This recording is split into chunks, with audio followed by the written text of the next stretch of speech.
Right, buckle up buttercups, because Yvette Cooper just gave us a political equivalent of ordering a Big Mac and getting handed an empty wrapper with a receipt for future burger delivery, details classified. The Home Secretary faced a press this week about Labour's shiny new migration deal with France, and when asked the most basic question in the world, how many people have actually been detained, she basically responded with "trust me bro" energy that would make a used car salesman blush. Now, I know what you're thinking.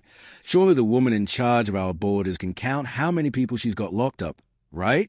Wrong. Apparently, in Cooper's world, basic arithmetic had become a national security issue. It's like asking your barista how many coffees they've made today and being told that's classified information that terrorists could exploit. Absolute madness served with a side of bureaucratic nonsense. But here's where it gets properly bonkers.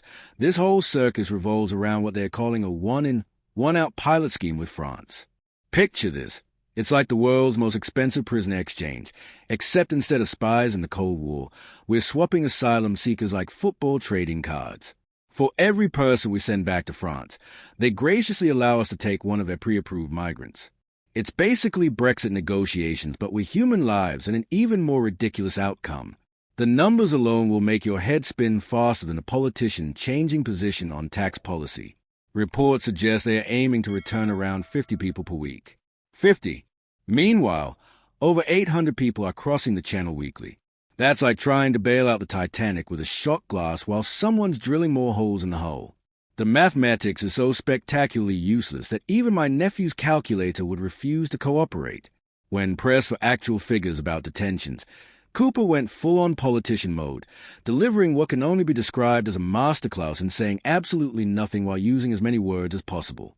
She basically said, "We'll tell you when we feel like it because operational details might help criminal gangs." Right, because criminal gangs are definitely sitting around with spreadsheets, desperately refreshing government websites for detention statistics to plan their next move. That's like saying we can't announce train times because it might help people catch trains. Completely bonkers logic that insults everyone's intelligence. But wait, there's more comedy gold coming your way.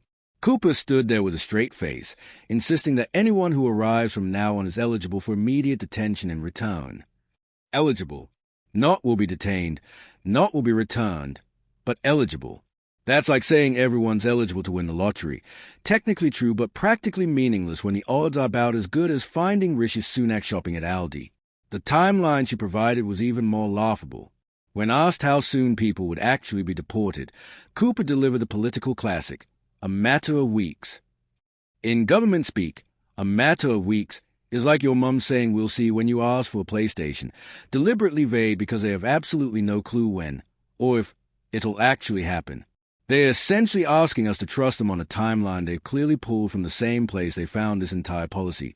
Thin air. Now, let's talk about what the opposition is saying, because Chris Philp absolutely destroyed this scheme with one devastating statistic that'll make your jaw drop. Are you ready for this? Under this revolutionary New Deal, 94% of illegal arrivals will still remain in the UK. 94%. That's not a migration policy. That's basically putting up a Welcome to Britain sign with tiny print at the bottom saying terms and conditions apply to 6% of arrivals only. It's like opening a nightclub but only letting in every 50th person in the queue. Utterly pointless and spectacularly missing the point.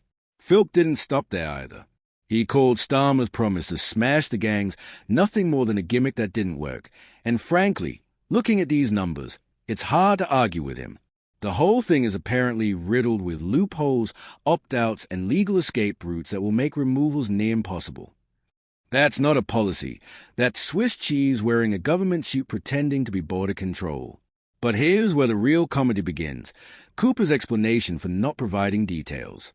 She claims they can't share operational information because criminal gangs might exploit it. Let's think about this logically for a hot second.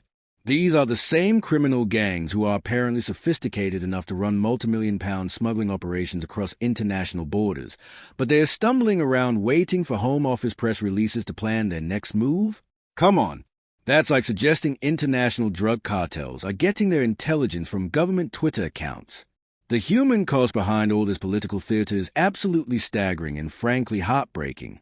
Over 25,000 people have made this dangerous channel crossing this year alone. That's an entire town's worth of human beings risking everything for a chance at safety.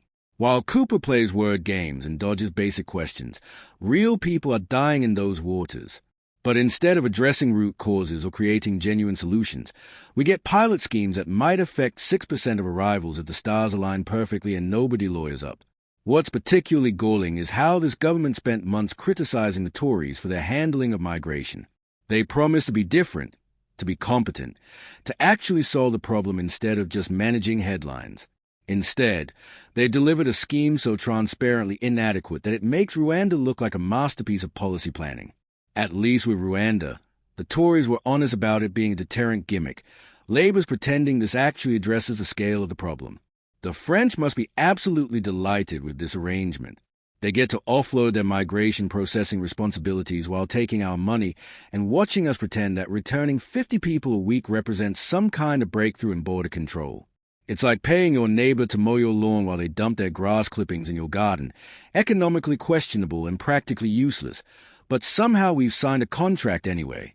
Cooper's insistence that they'll robustly defend against any legal challenge sounds suspiciously like someone who's never actually met a human rights lawyer. These legal challenges don't just magically disappear because a Home Secretary says she's being robust about them. That's like saying you'll robustly defend against gravity by jumping off a cliff. Good luck with that physics-defying strategy. The timing of this whole debacle couldn't be more perfect for opposition parties looking for ammunition. Labour's been in power for barely 6 months, and already their flagship migration policy looks like it was designed by someone who's never heard of mathematics or logistics. When your own Home Secretary can't answer basic questions about detention numbers and your policy only addresses 6% of the problem, you might want to consider that the issue isn't the questions, it's a complete lack of adequate answers. What's become crystal clear is that this government has absolutely no idea what they are doing with migration policy, and they are not even particularly good at pretending they do. When your Home Secretary responds to numerical questions with national security concerns and your deportation timeline is vaguer than a horoscope, you've basically admitted that your policy is more wishful thinking than actual governance. The whole thing reads like a comedy sketch written by someone who's only heard about government through second-hand stories. Picture the meeting where they conceived this masterpiece. Right, team, we got 800 people crossing weekly. Public pressure is mounting, and we promise to be different from the Tories. What's our solution? How about we detain a handful, call it revolutionary, and refuse to provide any concrete details? Brilliant. Someone get that person promotion and a government car. This pilot scheme represents everything wrong with modern British politics. Grand announcements with zero substance, policies designed for headlines rather than results, and ministers who think the public will swallow any old nonsense as long as it's delivered with enough confidence and bureaucratic jargon. It's political theatre at its absolute worst, performed by actors who've clearly forgotten their lines and are hoping nobody notices they're making it up as they go along. Thanks for watching UK Pancakes, where British politics gets served up with brutal honesty and a healthy dose of reality.